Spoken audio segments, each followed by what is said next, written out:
Although you do, it's just those accountabilities are somewhere in the future, right? And you're responsible for charting that course, really, right? Yeah. If you But think hey, about it. as the founder and when the two of But us own day the in and day business, what out. are they going to do? Fire me? Well, They've tried. now that would be a good story. Let's do that in the next podcast. I want to hear that story.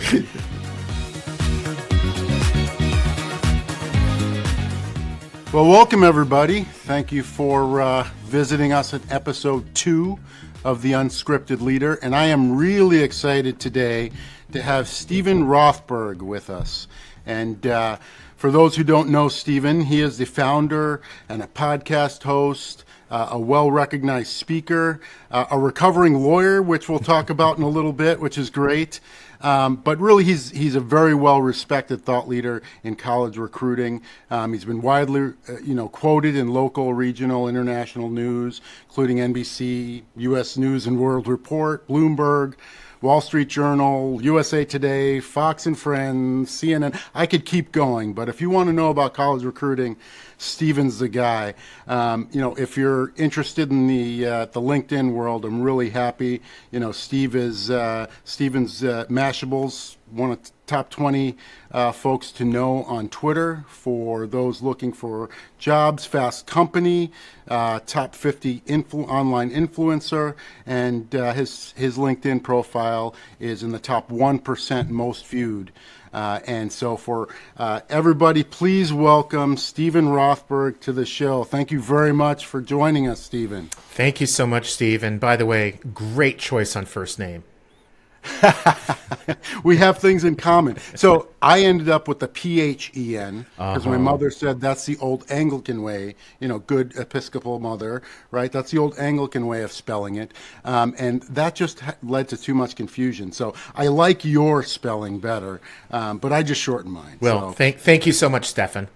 Yeah, exactly. That's exactly how it happens. So, no, really great to have you on the Unscripted Leader. As you know, we love talking with leaders like yourself and learning a little bit about their backgrounds, how they came to where they are today. And your story is really, really interesting as Chief Visionary Officer of College Recruiter. Starting out in 1991. Today getting more than 12 million candidates matched up with employers. I mean, that's huge, right? And that's a long time through a lot of changes. So tell me a little bit about the background and the story of College Recruiter. Yeah, no sweat. So I think any business that's been around for 34 years has probably changed a lot.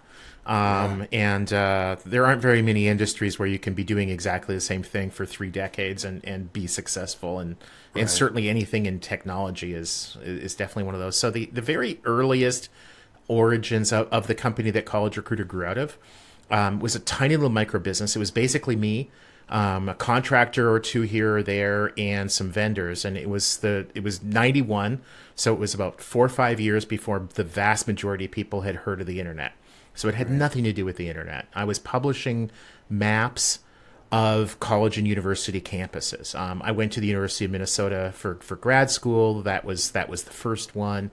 And the way I generated revenues was by selling advertising around the borders to mostly local restaurants, retailers, apartment companies, and the occasional employer, like United Parcel Service was an advertiser to help them hire package handlers. A few years later, I had been started dating, then got engaged, then got married. My wife and I had our first kid, and we were looking for ways of expanding the business. Sure. She wasn't very involved in it. She was more the typical business and tech savvy wife. So really good advice, much more than this, hey honey, how was your day kind of thing. But we would talk through strategic issues, and one of the things that we really realized was holding us back, the business back, was that it never written a business plan.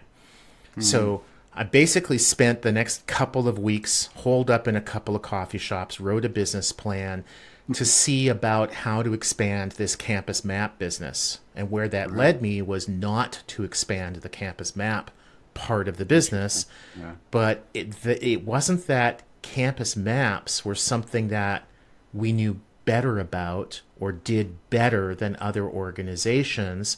But what it was that almost all of the on-campus advertising that reached students was done either by the school newspaper, which most of the local merchants would hate, because there was a ton of turnover and often just very unprofessional business practices, or by students who would be kind of come and go. The local Subway restaurant would buy an ad, maybe the thing would come out, maybe it wouldn't, but that student wouldn't do it the next year. So the cost to the local merchants was really high. I had already graduated. I was running it kind of more or less professionally. And we decided that we didn't want to come up with another product that would reach the freshmen, the incoming students, because that would just cannibalize sales. So instead, we looked at different demographics related to the schools, and one of those is the graduating seniors. Well, what does a graduating senior need more than anything else? And that's a job. So we came up with this magazine, a print magazine, that would have, articles on how to network and write your resume and that kind of stuff, as well as ads in it from United Parcel Service and a bunch of other employers. And the magazine became called College Recruiter. We had 4 different regionalized versions being distributed by about 250 schools. And we were literally about 6 months away from going national. And then I walked into a career service office at the University of Minnesota, coincidentally, and the director said, "Hey, there's this thing called the internet. I don't know what it is. I've never been on it, but students are telling me before they come in for on-campus interviews that they're going to the internet to research and to figure out, like, what is this company called Accenture or whatever it was that they were interviewing with." So I remember those days. Yeah, this is like 95, early 96. And so we came back, we decided that we should build a website. And what we were going to do is take the ads that were in the print magazine, lay them on a flatbed scanner, scan them, and upload them to a website that would just be straight HTML. At the time, in like 96, it was absolutely the Wild West. Nobody knew what the heck they were doing, what was good, what was bad. It was just everybody was kind of building and finding their way through. So that worked. And what I mean by that is the website went live. And I get a phone call in the office about 2 weeks later, and it's a financial services guy in Texas. I wish I could remember who it was, what organization. And the guy says, "Hey, I was on Yahoo," which was really the only good search engine. There was like Lycos, Alta Vista, those ones. Google was still 2 years away. And he's like, "I saw your website. We hire a lot of students for financial sales. How do I run an ad on your website?" And I'm like, "I don't know." What a great idea, right? You don't have an ad in the print magazine, so I don't have anything that I can cut and lay on a flatbed scanner. Well, tell you what, he says, "What does it cost to run an ad in the magazine? Because I'll just pay you that to run an ad just on your website." And anybody who's ever had their own small business knows that when somebody out there is trying to give you money, you try to find a way of making that possible. So I said, yeah, $485 for 3 months, and we can just bang out your ad, I guess, in Word and print it and scan that and upload that and link that to your email address. And the guy's like, "Cool, do you take credit cards?" And then 2 years later, we started to shut down the print publications. The most of the revenue came from the print stuff. All of the profits did, or most of the profits. The website was barely profitable, but that's where the future was. By 98, we could see the future. By 2000, all the print stuff was done. It took us a couple years to kind of wind them down and to have enough cash coming in. And it was really fortunate, Steve, that we did it at that time in 2000, because that's when the .com bubble hit. And if we still had all the overhead from the print publications, we probably would have gone out of business. A lot of the changes in the business have been fortunate, sometimes good fortune, sometimes bad fortune. But I do think that's the nature of the game. None of us at the age of 10 know exactly how we're going to get to the age of 90, career wise. Anybody who tells you otherwise it's just BS. Sure, sure. And it kind of brings me into kind of your new role and EOS, right? And as I understand, your chief visionary role inside the company now, since you've grown, is really looking ahead and charting out and mapping out, what does the future hold? And you didn't know it at the time, but back then, that's really what you were doing, right? And how important that was, because that could have meant success or potentially failure back then, right? So tell me a little bit about your transition with EOS and where you are today and how you view your role. Yeah. I guess, when I was mentioning the dot-com bubble a minute ago in 2000, the next big recession after that was 2008. That was the mortgage crisis. Yeah. And what happened then was that my wife had come into our business and was working part-time. I was running it. Employees reported to me, and I was kind of miserable because the business was doing fine. And actually, before the recession, was doing extraordinarily well. And it was providing us with a really nice livelihood and a really good lifestyle. All of our employees had been working at home since 1997. So it was great. I had a nice upstairs office, and I would kind of disappear up there in the morning. But if she needed to run out and we had little kids, I could be there. It was great. Sure. 08, 09 recession came, and basically the bottom fell out of the world. And she came into the business as the CEO, sort of like elevated her position from being a part-time vice president to full-time CEO. Sure. One of the things that she discovered years later, I think it was probably about 2015, 2016, something like that, was this thing called EOS, Entrepreneur's Operating System. Sure. It's really great for any business with at the most a couple hundred employees, and even better if you have dozens, 15, 30, 50, something like that.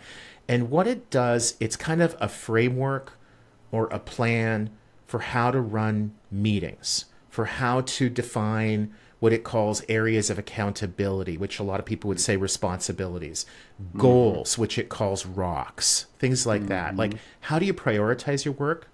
How do you as a manager communicate to your direct reports what your expectations are? How do they know how to communicate to you if they're matching those, if they're exceeding those, if they're falling short? It's a really great practical way, and no, I don't get any royalties from it. That would be nice. So she brought that in and said, I think that this can help us a lot with the clarity that we need so that people know what they're supposed to be doing and by when. And so just she and I started to use it when we would meet as a quote unquote leadership team. The two of us would go off site. We might go to a coffee shop for a few hours every couple weeks and just sort of talk through, here are all the issues. And we were kind of doing some of that informally. This gave us structure. And so the meetings had these specific agendas, these specific outcomes. We'd come back 2 weeks later. Did you do that? Did you not do that? That type of thing. Clarity and alignment. Yeah, it took us about a year until we felt comfortable with it. Then we rolled it out to the rest of, we actually had a leadership team. I think it was 5 people at that point. And sort of got them trained in on it so that they're all used to it. And then we rolled it out company-wide. So now we are like an EOS shop. We've had EOS consultants, and they'll typically say, you guys do this better than probably 95% of the companies out there that use EOS. I recommend it highly. Early. We did. We started. It was relatively early. One of our consultants was actually in the book that sort of popularized EOS. It's a book called Traction: How to Get a Grip on Your Business. Sure. And one of the things that you and I had talked about, have you got it? Yeah, somewhere. Yeah. One of the things, Steve, that you and I had talked about before hitting record was that the two sort of most important roles in the organization. One is called the visionary, and one is called the integrator. I'm the visionary. I'm the person who, it's my job to sort of see where we need to be 6 months from now, a year from now, 3 years from now. Bring that to the team, articulate that. The articulation's a big deal. You can't just say we need to do this and be very vague, because then nobody knows how to get there. The integrator, who's my wife, who's our CEO, she's the one who sort of takes that and makes that actionable. I need this person to do X, Y, and Z by such and such a date. And so the managers report to her. The visionary should have nobody reporting to them. And one of the things I love about being the visionary is that I'm the only person in the company without any accountabilities. It's a beautiful world. It's a beautiful world. Although you do, it's just those accountabilities are somewhere in the future, right? And you're responsible for charting that course, really, right? Yeah. But hey, as the founder, and when the two of us own the business, what are they going to do? Fire me? Well, they've tried. Now that would be a good story. Let's do that in the next podcast. I want to hear that story. No, that's awesome. And I remember you mentioned you're a recovering lawyer as well. So I mean that's got to weave into how you look at the world a little bit. Just phenomenal growth with the company and transitioning it to where it is today. And you started off somewhere along the line as a lawyer. Yeah. Reconcile it all for me. Sure. Right? So when I'm 59, so some of this is going to be like very much dating myself. So I'm just going to own that right to begin with. So sure. No worries. When I was a teenager, one of the most popular shows on TV was called LA Law. Oh yeah. And all the lawyers were like fancy suits. They had this great office. All of their work was interesting all of the time. Spoiler alert, like there aren't any lawyers that all of that applies to. Like it might be interesting, but they're not wearing fancy suits, or they might be wearing fancy suits, but it's not interesting. No. So when I was about 13, I had a mentor in a youth club who was a lawyer. And I thought that he was awesome, and we're still really, really good friends. And it was like, I want to do what he's doing. When I grow up, I want to do what he's doing. But I never wanted to do it for my whole career. And I can't go back to being 13, 14 and remember why. My dad was an entrepreneur. His dad before him was an entrepreneur. And I always had the small business bug. It's probably in the DNA. Sure. But my thought was I want to go to law school, get that really good training for your mind. So it's fantastic for developing your analytical skills. Practice for 3, 4, 5 years, and then get out and either start my own small business or go into somebody else's. Sure. So what ended up happening is I ended up going to law school, did well, graduated. I was working as a lawyer the first year, and then started it during that first year. And then that's where the campus map started, and then the employment magazines, and then the website. So I think higher education is fantastic for everyone if they can afford it. Yeah. When I went to school, undergrad 84 to 88, my undergrad was $700 a year. Yeah. You could work part-time washing dishes and cover your cost of living and going to school. Now you work full-time in a pretty well-paying job, and you don't come close to covering your costs. And I don't think enough people of my generation appreciate that. Yeah, it's a different dynamic today, which one of the reasons I'm really intrigued with your background. I think we talked a little bit early in my career. I had this with a few partners, this mission of helping out college students and recent college grads make that transition, right? And we were fighting in our company. We're kind of fighting back against that. No job, no experience is job, right? So, we were lucky enough to start at a time when unemployment was very, very low. So it made a lot of sense. But you've worked through lots of different transitions. So, when you think about, 12 million candidates, helping them connect with employers, what do you see the mission, and, what do you guys as a company and you personally, what do you wake up to solve, right? What's the thought in your head of what the mission is, and what are you going to work for? Great question, Steve. And this also came out of EOS. So EOS asks you when you're sort of, what does your company do? What are your 5-year goals, your 3-year goals, your 1 year, your quarterly? And you kind of go through this actually 4 times a year in a very formal process. But one of them is, essentially, it's like, describe your organization. What is it that gets you out of bed in the morning? What do you hear? What is the problem that you're trying to solve? Some people call it a mission statement. Some people call it a mantra. It's all kind of the same thing. Ours is that at College Recruiter, we believe that every student and recent graduate deserves a great career, and that it should be easy and inexpensive for employers to hire them. So when I come to work, every day, every email I send, every Slack message I try to ignore, whatever it is, it always boils down to us throughout our company. Is this thing we're working on helping people find a new career, a great new career? Or is it helping employers hire them, maybe and hopefully less expensively, or both? And if it doesn't satisfy at least one of those two things, we just don't do it. It's not our business. It's like walking into McDonald's and asking them to whip up like a spaghetti bolognese for you. There is nothing wrong with McDonald's. There's nothing wrong with you walking into McDonald's. There's certainly nothing wrong with that delicious meal. But that's not what you go to McDonald's for. McDonald's would be like, would you like extra pickles on your quarter pounder? And there's nothing wrong with that either. It's actually a lot of good there. But the you have to stay in your lane. You have to know what your business is. When we've run into problems, and we certainly have, almost all the times we can look back and say, you know what, the reason we got into that trouble is because we were straying from our lane. We were getting into an area that we aren't really competent at. Sure.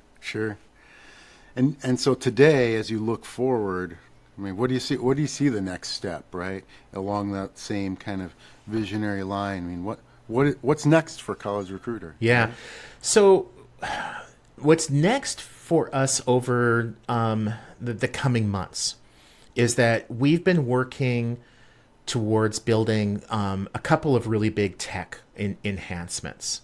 That some of the technology that we use that is really core to our offerings, we license it from other organizations.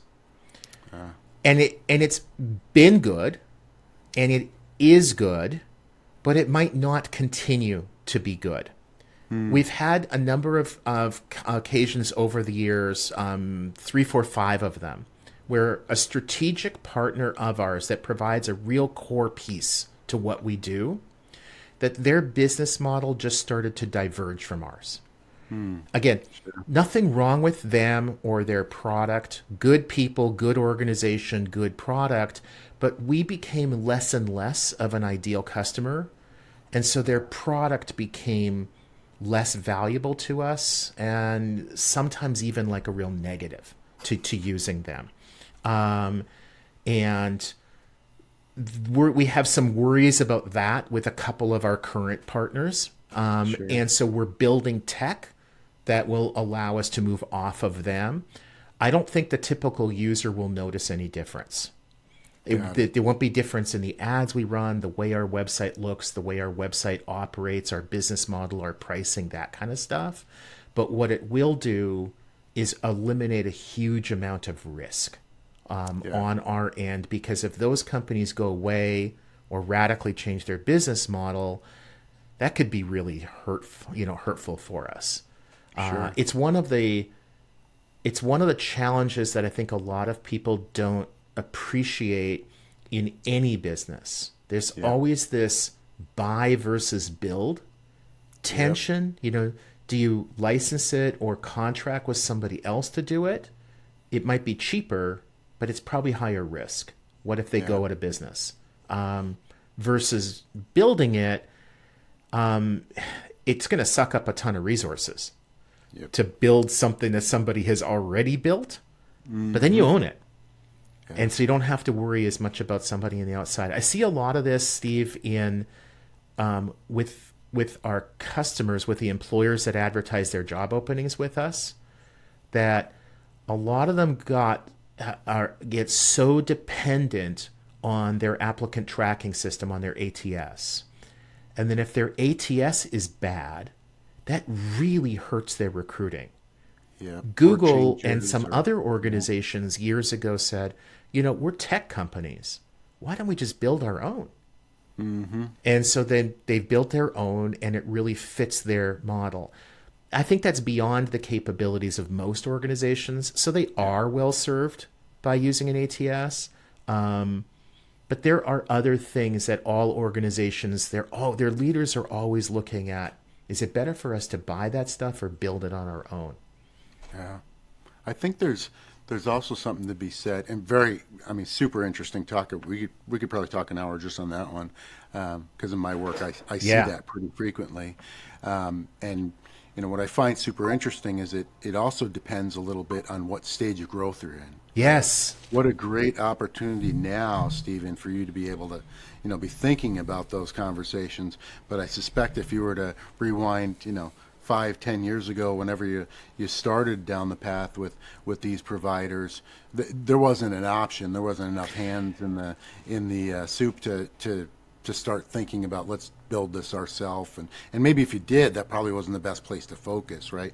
And so I spend some time with some of the folks I work with where, hey, is this really where we need to spend our time? Is there potential risk in the future? Yes. But is there a bigger risk today that we need to focus our time on? So it's really interesting, especially in your visionary officer role, that you have an opportunity to look at these kind of things where, previously it just wouldn't have bubbled up. I'm so glad that you pointed out the timing of those decisions, and how essentially same organization, maybe same software or something else that you're licensing or buying, can lead you into very different answers. Yeah. Are you 6 months into your business? Are you 6 years? Are you 60 years? Yeah. And that's a really good point, because like one of these pieces of tech that I'm thinking of, there is absolutely no way that it would have made sense for us to build that when we started to use it. Sure. But it gave us proof of concept. It allowed us with very little risk and very little time to kind of license it, pay a fairly minimal cost on a monthly basis. And if it didn't work, we just would stop using it. And then if the contract was a year, it's like, okay, well, bummer, we wasted some money for that year. But we didn't waste our time, our effort, our resources, our focus. Sure. We stayed focused on what we did. As that became more and more core and more strategic, and we have the resources to build it on our own, then it started to make sense to bring that in-house. To the other side, yeah, you probably talk with your clients about like minimally viable products. It's kind of the same idea there. It's like, let's not go and try to build a Ferrari when we don't even know if somebody just wants a car, transportation. Yeah. They do want a car, they do want transportation. Oh, but our customers keep telling us that they want to go 200 miles an hour on a city road. Cool, we'll build Ferraris. Yeah. Yeah, it's just, it's getting the right focus on the right things, kind of at the right time. That sounds cliche when I say it, but really that's the case. And often I'm having conversations on both sides where hey, we should probably build that. You're at a place now where this is core functionality that you need to be done right. In fact, I can think of someone right now where, the problems that we're facing are because this isn't customized enough, isn't built out enough for our specifics. And that's a problem that we have to face today. Whereas, on the other side, I work with lots of folks who, they want to build the Ferrari. It's like, hey, this would be great if we could get it to, and I'm like, yeah, that would be great, but let's focus on all the other problems that are probably simpler and more impactful today, and then we'll look at that down the road. But yeah, there's always kind of that, not only whether we do buy or build, but what are those things we focus on? So, and I think about your story a little bit, and, you had these, I'll call it 3 or 4 kind of transitionary periods in the Yeah. business where, you say it's fortunate, but, luck favors those who are prepared and think well. So, and you were maybe able to navigate those well and come out successful. And, over 30 years, you can't call it luck anymore. So, I'd love to hear kind of for those entrepreneurs kind of facing that challenge of decisions in front of them, and how do I scale to this next level? What are some of the things that you keep in your head, and those watchwords and watchstones? What's the advice you might provide to those folks? Yeah. In a nutshell, and this piece of wisdom, I think, was passed to me by a guy in our industry, in the HR tech industry, by the name of Jerry Crispin. And Jerry is known by to his friends as the godfather of recruiting. As far as I know, he doesn't have any dead bodies out in the woods anywhere. But he does come from New Jersey, so there is Sure. some of that. But Sure. Jerry, And I'm a New Yorker, so I can appreciate that. oh yeah, absolutely. So Jerry said to me years ago about somebody who he worked with, that one of the reasons that Jerry really loved this guy professionally was that this guy had a knack for looking at an issue and seeing that there was tremendous upside if he decided to build this product or buy this technology, whatever the issue was, that there's tremendous upside and very little downside, versus another decision where there's very little upside and tremendous downside. He just had a real knack for that. I've tried to embrace that and approach decision making that way. If we do this, look at the risk more. And it's something I didn't do enough of early in my career. Some of that comes with experience. Oh, this issue is very much like the one we ran across 8 years ago. Well, what did we do 8 years ago? What was the good, the bad, the ugly? And can we learn from that? Yeah, the facts have changed, the world has changed, but it's another data point. The other thing is, and we touched on this a little bit earlier, that financial services guy from Texas who was trying to give me his money, and I was trying to find a way of saying yes to that. That same kind of thing happened roughly a decade ago, and what really created what College Recruiter is today. Within about a week, 2 big organizations, one of them was Uber and the other one was Aflac. Sure. Both of them were customers. Both of them completely coincidentally contacted us, came to me, and they basically both had the same question. We are buying from College Recruiter the most recruitment advertising that you can sell to us in a year. We had kind of like an all-you-can-eat or unlimited package, $12,500 a year. And they both had the same question. If we pay you 4 times as much money, can you deliver to us 4 times as many candidates? Wow. Okay, you want to try to find a way of saying yes to that. Right. So my answer to them was basically, let me think on that. Give me a couple weeks, I'll get back to you. Something along those lines. So my wife / CEO and I go up for a weekend to Duluth, Minnesota. It's a few hours from the Twin Cities, right on the shores of Lake Superior. It's one of the most beautiful places in America, the North Shore of Lake Superior. Sir. And we're walking and we're talking about this. How do we do this? How do we do this? Because if we just deliver 4 times as many candidates to them, our overhead is going to go up. We're going to make less money, not more. So we need to sort of align their interests in getting more candidate traffic with our interest in getting more revenue and profits from that. And what we realized was the way that we were charging them was a flat rate per year. And if we instead charge them for the candidates that we delivered to them, they win and we win. So we started with one of them, we did a pay-per-click deal. Every candidate that saw a posting on our site clicked our apply button and went over to the employer's site. We got paid 50 cents or whatever it was. The other one was pay per application. Candidate goes over to the employer's site and actually applies. Then we would get paid for that. We built that product, if you can call it that, with bubblegum, baling wire, and Band-Aids. It was all manual. It was incredibly inefficient. And after 3 months, it was painfully obvious to us that was the future of the business, was performance-based pricing. And so then we built out the tech to automate a lot of what, well, not so much me, but other people in the organization were doing. And that's what our business is today. It's virtually 100% cost per click or pay per click, 100% pay or pay per application. And it's allowed us to really scale and to really grow. So if it hadn't been for those 2 calls, maybe we would have had 2 other calls a year later or 3 years later. But that's what kind of set us on this path. We try to keep the risk down and the upside high by doing it manually. It's like we're going to waste a lot of time and effort, and they're going to sweat a lot more in doing this, and there are going to be some really late nights banging this out rather than in an automated way, a very manual way.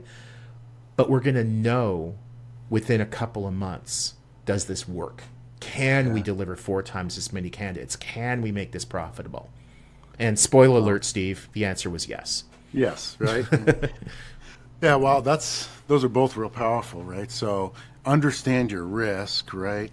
And you know, I always think about, what's the cost of our decisions, right? So, you know, is this a very low cost decision? Are we spending our time in the wrong place because the upside is very low, regardless of whatever the cost is? If the upside is very low, then what's the point, right? Or, you know, hey, let's slow down a little bit. This has, you know, fairly high cost or fairly high risk involved. Let's make sure, regardless of the upside, that we're doing this right. And then, you know, I love that. If somebody wants to, you know, bring you some money, find a way to say yes, right? And, you know, what's interesting about that is that there's a lot of talk about, you know, niche work and defining your ideal customer and those kind of things, and making sure that you're willing to say no when, you know, it's not the right customer. But I think what your thought is almost in line with that. Yes. It's saying yes to your future customer, right? You know, hey, this is, you know, if that was just 2 customers, although they're fairly large customers, you probably still find a way to say yes, but you spent lots of time because you saw that upside. So you like what I did there? We brought both of those pieces together. That's pretty powerful. Perfect. Well, Steven, I really appreciate the conversation. This is awesome, and you know, I enjoy talking with you always, as you know, and you know, since we're both here in beautiful Minnesota, I always look forward to seeing you. But you know, we're going to put on the screen, you know, some places folks can find you, certainly on LinkedIn, and then obviously for, you know, any of our college students or recent college grads that listen in our audience, collegerecruiter.com. So we'll get those up on the screen. Is there any particular way that folks can reach out to you? Is it just through LinkedIn would be best, I assume, right? LinkedIn is great. I'm not shy about giving my email address, Steven, Steven, because I spell it correctly, at collegerecruiter.com. Perfect. Steven, thank you very much. We'll make sure we get those up on the screen there. And thanks for joining us today on The Unscripted Leader. For those who want to reach out to Steven, please reach out to him directly. He's a wealth of knowledge and certainly well connected. And I really appreciate him coming on the show today. So thank you for everybody in the audience taking the time to listen to us. And Steven, thank you very, very much for joining us today. Thank you. Thank you for the opportunity, Steve. Cheers. Absolutely. Cheers.